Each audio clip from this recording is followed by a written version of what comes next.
Declaration,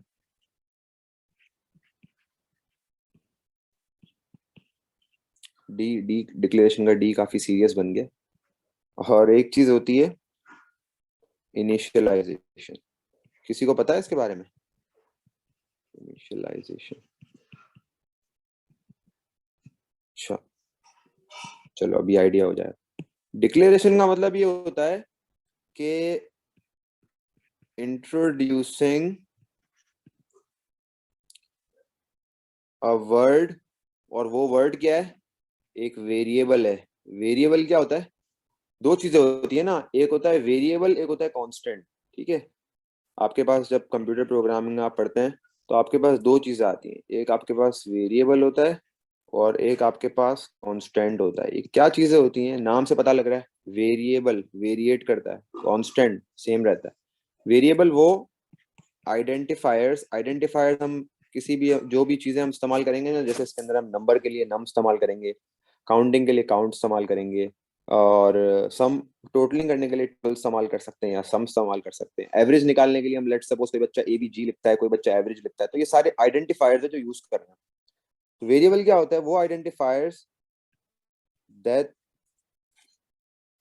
can be change in a program. वो identifiers जो program के अंदर चेंज हो सकते, कहीं जरूरी नहीं है कि सेम रहे। और कांस्टेंट क्या होते हैं? वो identifiers that remain same throughout the program. अभी क्या होता है आइडेंटिफायर्स, काफी बच्चों को समझ में नहीं आए होंगे, लेकिन मैं इस्तेमाल करूंगा तो बताऊं क्या होता है।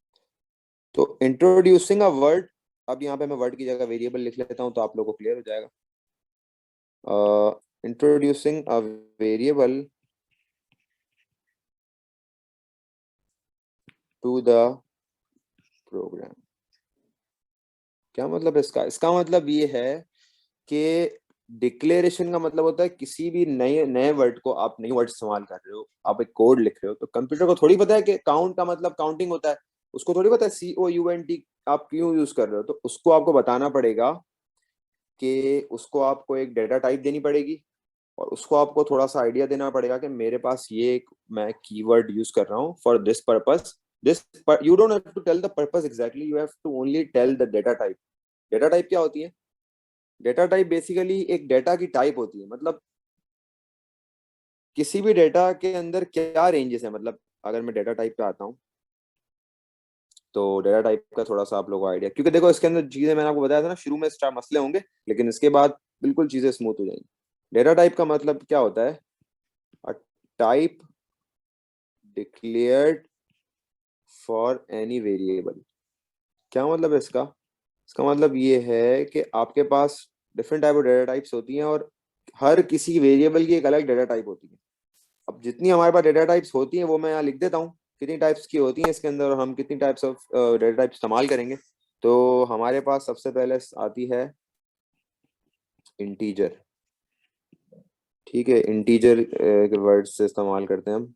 सेकंड इंटीजर हमारे पास, अच्छा पहले मैं नाम लिख देता हूँ सबके। इंटीजर और रियल और स्ट्रिंग, देन चार और बूलियन,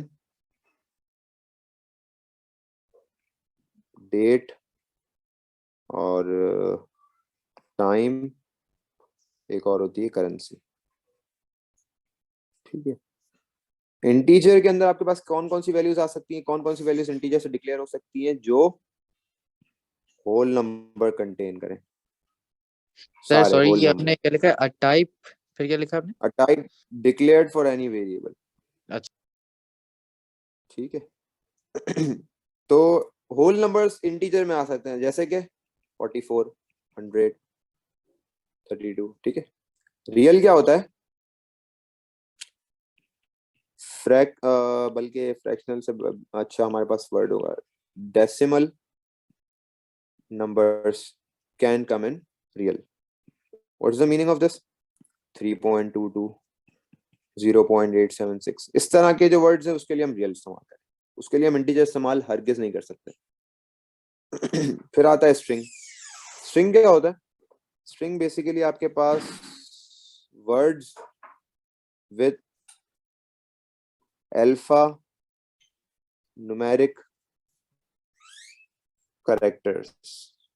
अल्फा न्यूमेरिक कैरेक्टर्स का क्या मतलब है कि आपके पास अल्फाबेट्स भी आ सके, अल्फाबेट्स एंड न्यूमेरिकल्स भी आ सके, दोनों चीजें आ सके। मतलब न्यूमेरिकल्स तो वैसे भी इतने ज्यादा स्ट्रिंग में यूज नहीं होते, लेकिन अल्फाबेट्स आपके पास वर्ड्स बन सके। तो लेट्स सपोज मैंने बोल दिया अली, तो अली एक स्ट्रिंग है। मैंने कह दिया आसिम, आसिम एक स्ट्रिंग है, ठीक है। मैंने कह दिया अहमद, तो अहमद एक स्ट्रिंग है। और it will this the data will always be denoted in apostrophes. मैंने कह दिया SK123, तो SK123 भी एक स्ट्रिंग है। मसला नहीं है, न्यूमेरिक साथ आ जाए तो कोई मसला नहीं। ठीक है, तो एक सिंगल वर्ड भी होगा ना, उसको भी मैं उससे जो है यूज कर सकता हूँ। लेकिन आपके पास एक और चीज आ रही है जो सिंगल वर्ड के लिए बेहतरीन है, वो क्या है? चार। चार क्या करता है? Contains single letter, single alphabet, single letter. क्या मतलब है? इसका मतलब ये है कि चार के अंदर इस तरह के वर्ड आ सकते हैं: A, B, Z, Y। Clear? आगे बढ़े। बूलियन में क्या आती है? बूलियन में वैल्यूज आ सकती हैं when you have to choose between two things। इसका मतलब क्या है? either true या फिर false, या फिर yes या फिर no। ठीक है, मेल या फीमेल। तो दो पॉसिबिलिटीज वाली जो चीजें होती हैं उसमें हम बूलियन इस्तेमाल करते हैं। और उस वर्ड, उसके लिए हम कीवर्ड जो ज्यादातर इस्तेमाल करते हैं वो फ्लैग इस्तेमाल करते हैं, FLAG। ठीक है। डेट क्या होता है? डेट तो आप लोगों को सबको पता है, डेट क्या चीज होती है। तो उसके अंदर डेट आ सकती है, डेट फॉर्मेट डेटा, जो कि क्या होता है? आप लोग ने अक्सर जब फॉर्म फिल आउट कर रहे होते हो तो आप लोग देखते हो month month, day day, year year year year, या कहीं कहीं होता है day day, month month, year year year year. Clear है? तो ये सारी चीजें डेटा में आ सकती, डेट में आ सकती हैं। फिर आता है आपके पास टाइम। टाइम के लिए, टाइम आपके पास जो डेटा टाइप होगी वो टाइम फॉर्मेट वैल्यूज के लिए होगी। वो क्या होगा? Hours, hours, minute, minute. देखा होगा आप लोगों ने। ठीक है। करेंसी आप लोगों के पास करेंसी में इस्तेमाल होती है। करेंसी, हमें कोई भी करेंसी को डिक्लेयर करना होगा तो उसको हम करेंसी की डेटा टाइप से डिक्लेयर करेंगे, करेंसी ऑफ अ कंट्री। जैसे कि सिंपल है, आप लोगों को पता है, PKR हो गई, डॉलर हो गया, ठीक है, यूरो हो गया। सही है?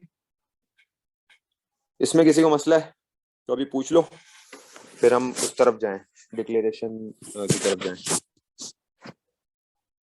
इस सब नोट्स में प्रोवाइड कर दूंगा, अब मसले वाली बात नहीं। ठीक है। और ये लेक्चर्स भी रिकॉर्ड हो रहे हैं, तो साथ साथ लेक्चर्स भी क्लासेस के बाद अपलोड हो जाते हैं एक दो दिनों में, तो you can also go through them. अब मैं आता हूँ डिक्लेरेशन की तरफ वापस, और देख लेते हैं किसी का कोई क्वेश्चन तो नहीं है। Can we write declare as dim? Yes we can write, we can write, but dim हमारे पास बेहतर ये होता है कि हम डिक्लेयर का वर्ड इस्तेमाल करें। सही है, बेहतर ये होता है कि हम डिक्लेयर का वर्ड इस्तेमाल करें, क्योंकि डिम हमारे पास थोड़ा सा लैंग्वेज के लिए वर्ड इस्तेमाल होता है। तो हमारे पास अब तो खैर इसके अंदर अब ज्यादातर मार्किंग स्कीम के अंदर भी डिम का वर्ड इस्तेमाल हो गया, क्योंकि डिम का वर्ड ज्यादा लैंग्वेज के लिए इस्तेमाल होता है, विजुअल बेसिकली। तो आदत ये बना लो कि डिक्लेयर इस्तेमाल करो। ठीक है। Introducing a variable to the program, क्या मतलब है? एक वेरिएबल को किस तरीके से इंट्रोड्यूस करते हैं, मैं उसके लिए एक सिंटैक्स लिख रहा हूँ, syntax for introducing a variable. तो आप लोग देखें इसको। आपने सबसे पहला वर्ड लिखना है डिक्लेयर। डिक्लेयर लिख लिया। डिक्लेयर लिखने के बाद उस वेरिएबल का नाम जिसको आप डिक्लेयर कराना चाह रहे हो, लेट्स सपोज मैं एवरेज को डिक्लेयर कराना चाह रहा हूँ, एवरेज का वर्ड है, मुझे एवरेज निकालनी है, तो मैं एवरेज के एक वर्ड को यूज करूंगा, तो उसको मैं डिक्लेयर करवाना चाह रहा हूँ। तो मैं लिख लेता हूँ एवीजी। मेरी मर्जी है, मैं कुछ भी नाम दूं। एक तो प्रोग्राम आपको बताएगा ना कि ये नाम यूज करो, एक होगा आपको खुद एडिशनल कहीं जरूरत पड़ जाए इस्तेमाल करने की, तो आपको खुद नाम देने हैं। तो अपनी मर्जी से आप, कोई बच्चा ए दे सकता है, दे दे, कोई बच्चा एवीजी दे सकता है, दे दे, कोई बच्चा पूरा एवरेज लिखना चाहेगा, लिख सकता है, नो इश्यूज। तो मैं एवीजी ज्यादा, normally AVG is used frequently, तो मैंने डिक्लेयर एवीजी लिख दिया, और फिर आएंगे कॉलन। कॉलन बनेगा, कॉलन बनने के बाद उसकी डेटा टाइप आ जाएगी, ये आगे डेटा टाइप। तो एवीजी के डेटा टाइप एवरेज, आप फ्रैक्शन में भी आ सकता है, मतलब डेसिमल में भी आ सकता है, तो मैं ले लेता हूँ रियल। ठीक है, इसका मतलब ये जगह पे क्या आएगा आपके पास, वेरिएबल आएगा, और ये जगह पे क्या आएगा आपका, डेटा टाइप। सही है, ये तरीका है आपका डिक्लेरेशन करने का। इनिशियलाइजेशन क्या होती है? अच्छा, मैं आपको एक और डिक्लेरेशन करके दिखाऊं। डिक्लेयर नम कॉलन, और नंबर्स तो मैं होल नंबर ही डालता हूं, इंटीजर। सही है, इस तरीके से आप लोग डिक्लेयर करवाएंगे, और डिक्लेरेशन जरूरी है। सही है, जब तक सवाल खुद ना बोले कि नो डिक्लेरेशंस आर अलाउड या नो डिक्लेरेशंस नीडेड, तब तक आप लोग डिक्लेरेशन करवाओगे। ठीक है, इनिशियलाइजेशन क्या होती है? अब मैंने एक वेरिएबल को इंट्रोड्यूस करवा दिया। सही है, अच्छा, डिक्लेरेशन के मैं एग्जांपल देता हूँ कि लेट सपोज, अब आप लोगों को मैं पढ़ा रहा हूँ, ठीक है, तो आप लोगों की फैमिलीज में, पेरेंट्स में मैं इंट्रोड्यूस्ड हुआ हूँ पहले से। सही है, they know me, that's why I am accessible to you and you guys are accessible to me. तो आप लोगों के पास मैं डिक्लेयर्ड हुआ हूँ, ठीक है, इंट्रोड्यूस हुआ हूँ। अब इनिशियलाइजेशन क्या होती है? डिक्लेयर करवा लिया, डिक्लेयर करवाने के बाद assigning a value to the declared variable। किसी भी वेरिएबल को जो आपने डिक्लेयर किया है ना, अब उसको वैल्यू असाइन कर दो। इसका मतलब ये है कि जैसे मैंने ऊपर एवरेज को डिक्लेयर किया ना, तो मैं नीचे एवरेज को वैल्यू असाइन करता हूँ। तो मैं लिख देता हूँ let suppose average is equal to 0, क्योंकि शुरू में हर चीज 0 होती है ना। मैंने as a 0, as a null average इस्तेमाल करना है मुझे इसको। मैंने इसके लिए कोई सिंटेक्स की जरूरत नहीं, आपको वर्ड लिखना है, इक्वल टू लिखना है, उसकी वैल्यू। लेट सपोज मैं काउंट का वेरिएबल इस्तेमाल करता हूँ, तो मैं इसको 0 ले देता हूँ। ठीक है, इस तरीके से इनिशियलाइजेशन डिक्लेरेशन क्लियर है। मैं